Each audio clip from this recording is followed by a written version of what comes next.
전국적으로 스냅 지원금이 잘못 지급된 사례가 10%를 넘어선 것으로 나타났습니다. 일부 주는 3% 미만의 낮은 수치를 기록했지만 알래스카는 23%를 넘어섰고 뉴욕주도 13.18%를 기록했습니다. IC의 지난달 불법 이민자 체포 건수가 사상 최고치를 기록했습니다. 체포작전은 이달에도 이어져 2달 연속 월간 최다 체포 기록을 경신할 것으로 보입니다. 뉴욕주 보험사들은 주 정부에 20%가 넘는 건강보험료 인상을 요청했습니다. 내년에도 두 자릿수 인상 가능성이 커지면서 가입자들의 부담이 한층 가중될 전망입니다. 한인 남성이 FBI 요원을 사칭해 필라델피아의 한 슈퍼마켓에 들어갔다가 체포됐습니다. 경찰 복장을 하고 총기 무장까지 한 채 보안 점검을 하러 왔다고 말한 것으로 알려졌습니다. 기생충에 오염된 양상추 파동이 이어지고 있는 가운데 이번엔 계란 약 1,900만 개가 살모넬라균 오염 가능성이 제기됐습니다. 업체는 즉각 리콜 조치에 나섰습니다. 이상은 오늘의 주요 뉴스입니다. 시청자 여러분 안녕하십니까? KBN 뉴스입니다. 전국적으로 스냅 지원금이 잘못 지급된 사례가 10%를 넘어선 것으로 나타났습니다. 주별로 큰 차이가 있었는데요. 일부 주는 3% 미만의 낮은 수치를 기록했지만 알래스카는 23%, 뉴욕주도 13.18%를 기록했습니다. 보도에 김규진 기자입니다. 농무부가 최근 발표한 수치에 따르면 2025 회계연도의 전국 스냅 지급 오류율은 10.62%로 나타났습니다. 전년도 10.93%에서 소폭 하락했지만 잘못 지급된 지원금은 101억 달러를 기록했습니다. 지급 오류율은 행정 및 수령자의 실수로 인해 지원금이 과다 또는 축소 지급된 것을 말합니다. 주별 통계를 보면 연방 정부가 기준으로 정한 6% 이하의 오류율을 보고한 주는 사우스다코다, 아이다호 등 9개 주에 불과합니다. 나머지 41개 주와 워싱턴 DC는 6% 이상의 오류율을 기록했습니다. 알래스카는 23.15%로 전국에서 가장 높은 오류율을 기록했습니다. 기준치의 거의 4배에 달하는 수치입니다. 뉴멕시코는 16.81%, 델라웨어는 16%로 뒤를 이었습니다. 조지아, 일리노이, 오리건 등에 이어 뉴욕주는 13.18%로 높은 수준을 기록했습니다. 반면 사우스다코다주는 2.47%로 전국에서 가장 낮은 수치였고 그 뒤를 아이다호가 3.85%, 와이오밍이 3.96%를 기록했습니다. 연방정부는 2028 회계연도부터 지급 오류율이 6%를 초과한 주에 대해 수혜자에게 지급하는 지원금의 일부를 주 정부가 부담하도록 하고 있습니다. 오류율이 6%를 초과하면 지원금의 5%를, 8% 이상이면 10%를, 그리고 10% 이상이면 최대 15%를 각각 부담해야 됩니다. 한편 미 전역 1,400여 개 도시를 대변하는 전미시장회의는 최근 연방상원농업위원회에 스냅 예산 삭감 조치의 재검토를 촉구하는 서한을 보냈습니다. 시장들은 서한을 통해 주거비와 공과금, 식료품 가격 등이 일제히 치솟아 주민들이 이미 극심한 생활고를 겪고 있다며 이러한 상황에서 스냅 지원을 축소하는 것은 주민들의 생계 부담을 더욱 가중시키는 처사라고 지적했습니다. KBN 뉴스 김규진입니다. IC의 지난달 불법 이민자 체포 건수가 사상 최고치를 기록했다고 합니다. 체포 작전은 이달에도 이어져 2달 연속 월간 최다 체포 기록을 경신할 것 같습니다.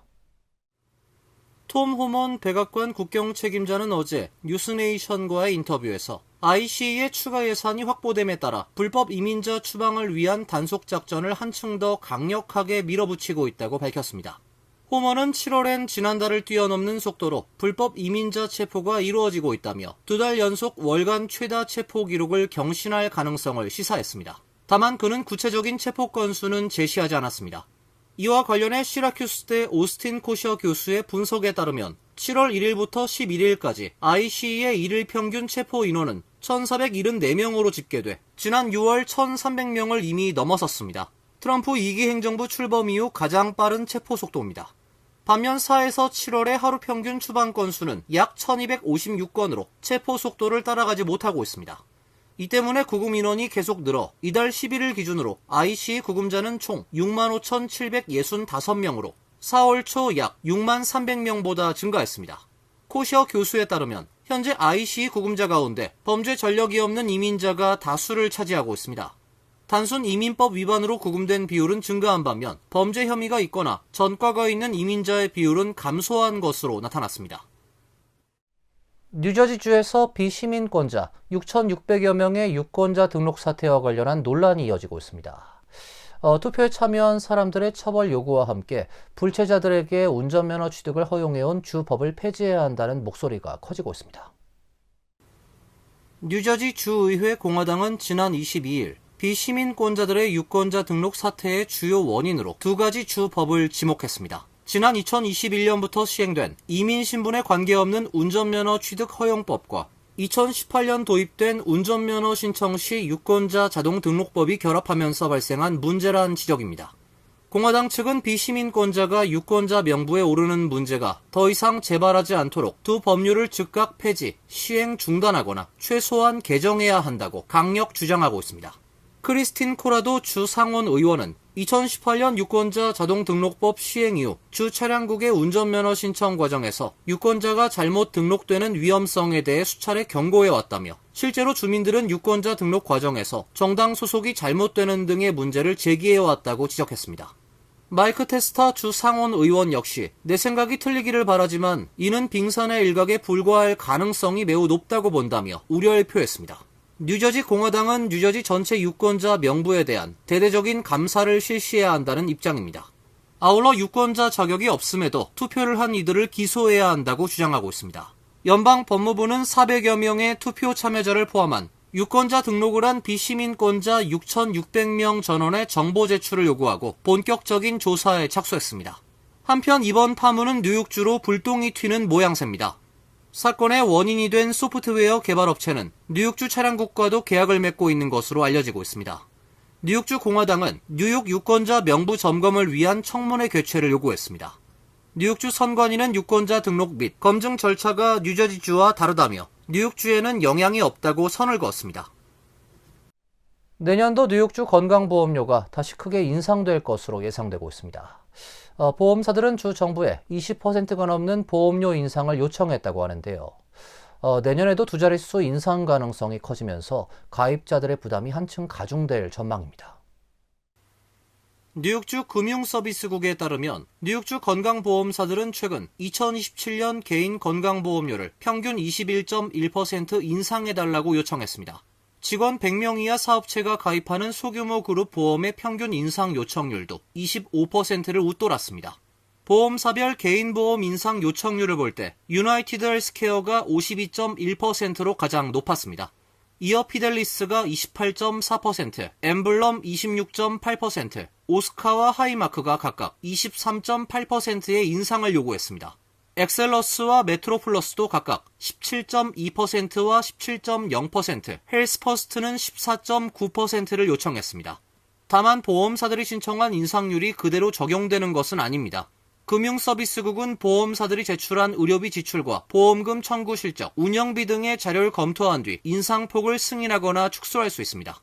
실제로 올해 개인보험 시장에서 보험사들은 평균 13.5%의 인상을 요청했지만 최종 승인한 인상률은 평균 7.1%였습니다. 보험사들은 병원 진료비와 처방약 가격, 의료인력 인건비 상승 등을 보험료 인상의 주요 원인으로 제시했습니다.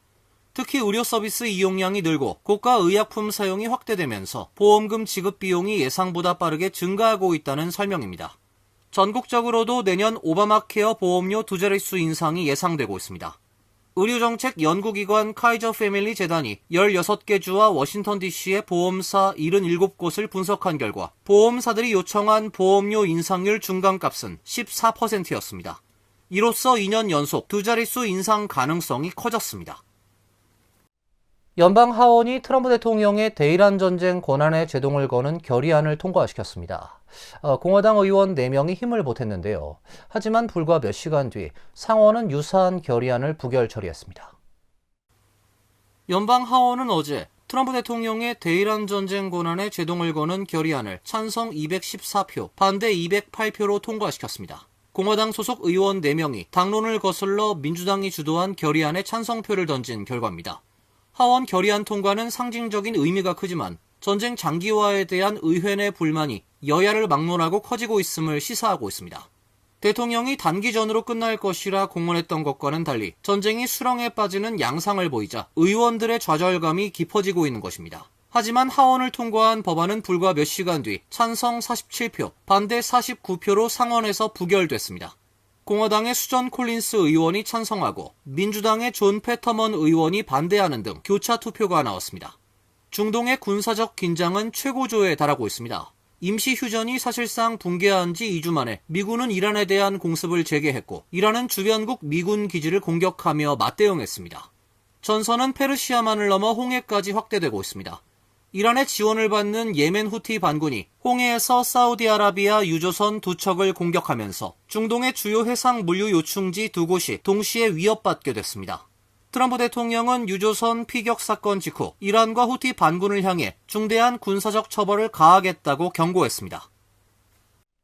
한인 남성이 FBI 요원을 사칭해 필라델피아의 한 슈퍼마켓에 들어갔다가 체포됐습니다.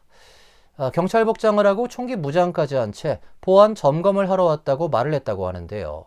최대 3년의 징역형에 처해질 수 있다고 합니다.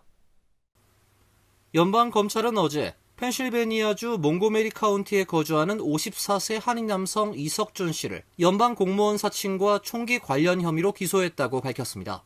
검찰에 따르면 이 씨는 지난 4월 22일 필라델피아의 한 슈퍼마켓에 들어가 경비원에게 자신을 FBI 요원이라고 소개를 한 뒤 보안 점검을 하러 왔다고 말했습니다. 당시 이 씨는 방탄조끼와 경찰용 근무벨트를 착용하고 탄약 13발이 장전된 권총과 예비 탄창 2개를 소지하고 있던 것으로 조사됐습니다. 신고를 받고 출동한 경찰에게도 자신이 위장 근무 중인 FBI 요원이라고 주장을 했지만 이를 입증할 신분증이나 배지 번호는 제시하지 못했습니다. 이 씨는 관련 신분증을 다른 곳에 두고 왔다고 말한 것으로 전해졌습니다. 이 씨는 보석금 15만 달러 가운데 10%를 납부한 뒤에 석방됐습니다. 유죄가 인정될 시 최대 3년의 징역형과 벌금형을 받을 수 있습니다. 예비 심리는 오는 27일 열릴 예정입니다. 뉴욕 맨해튼에서 한 남성이 신은 위대하다고 외치며 아시아계 남성과 유대인 남성을 잇따라 흉기로 공격하는 사건이 발생했습니다. 경찰은 증오범죄 가능성을 조사하고 있습니다. NYPD에 따르면 어제 오후 맨해튼 센트럴파크 인근 어퍼 웨스트 사이드에서 두 남성이 서로 다른 장소에서 흉기 공격을 받아 병원으로 옮겨졌습니다. 두 사람 모두 생명에는 지장이 없었고 안정적인 상태입니다. 첫 번째 피해자인 57세 아시아계 남성은 웨스트 84번가와 센트럴파크 웨스트 인근에서 흉기에 등을 찔렸습니다. 이어 50세 유대인 남성이 웨스트 86번가와 암스테르담 애비뉴에서 가슴을 공격당했습니다. 경찰은 51세 용의자 라울 모랄레스를 체포했습니다. 제시카 티시 뉴욕 경찰국장은 피해자와 목격자의 진술에 따르면 모랄레스는 두 차례 공격 당시 모두 신은 위대하다라고 외쳤다고 밝혔습니다.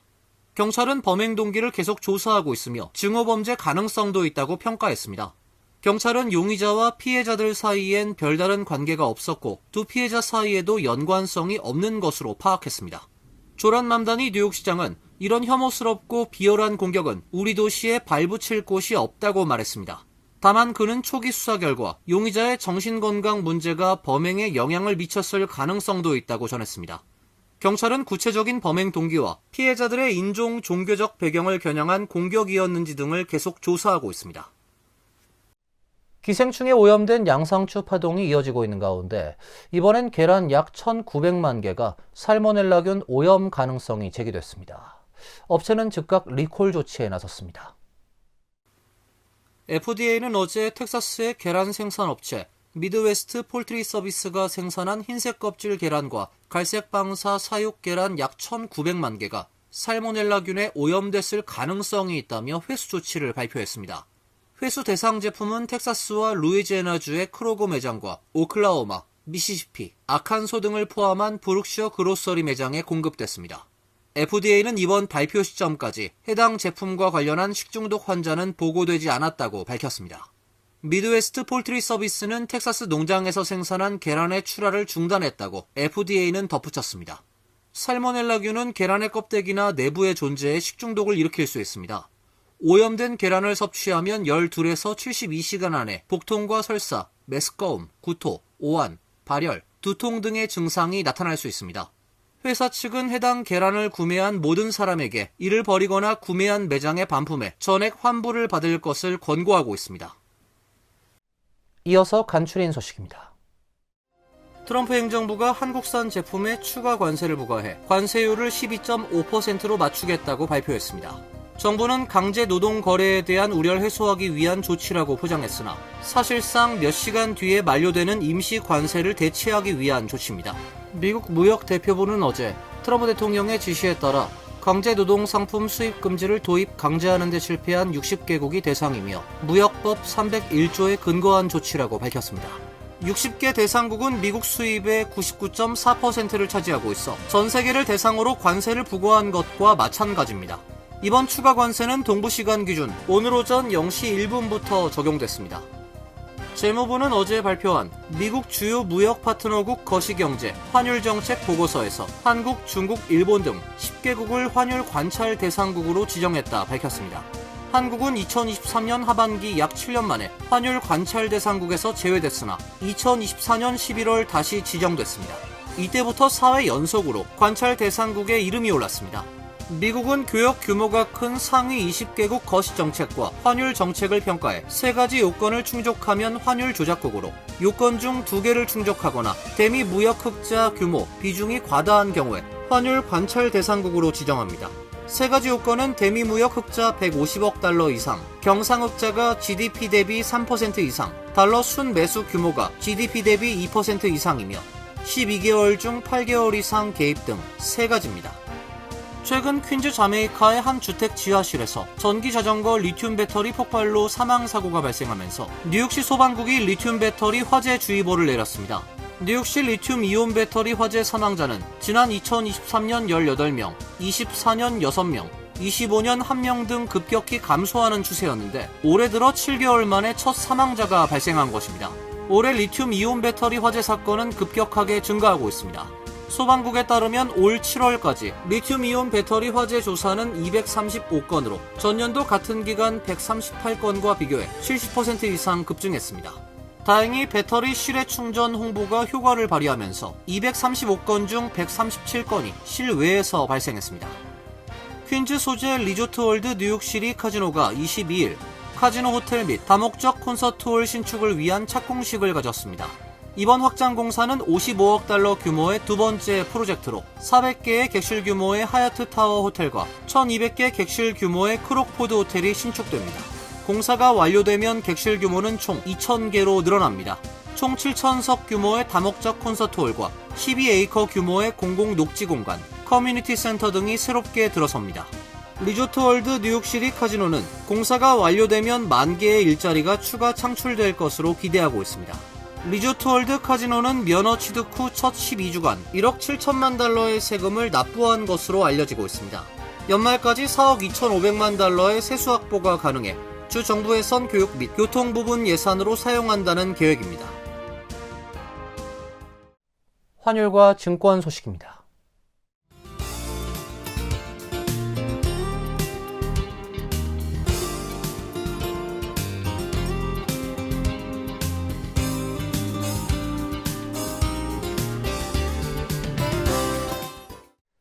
이어서 날씨입니다. 내일은 맑고 화창한 날씨가 예상됩니다. 낮 최고 기온 82도, 섭씨 28도, 밤 최저 기온 67도, 섭씨 19도로 예상됩니다. 일요일도 화창한 날씨가 이어지겠습니다. 다음 주는 맑은 날씨가 이어지다 주말쯤 비 소식이 있습니다. 이상으로 KBN 뉴스를 마칩니다. KBN과 함께 즐거운 시간 되시길 바랍니다. 동부 최대 한인방송 KBN이 제작하는 KBN 뉴스는 웹사이트 mykbn.com 그리고 유튜브와 페이스북에서 다시 보실 수 있습니다. 좋아요, 구독, 알림 설정은 뉴스 제작에 큰 도움이 됩니다.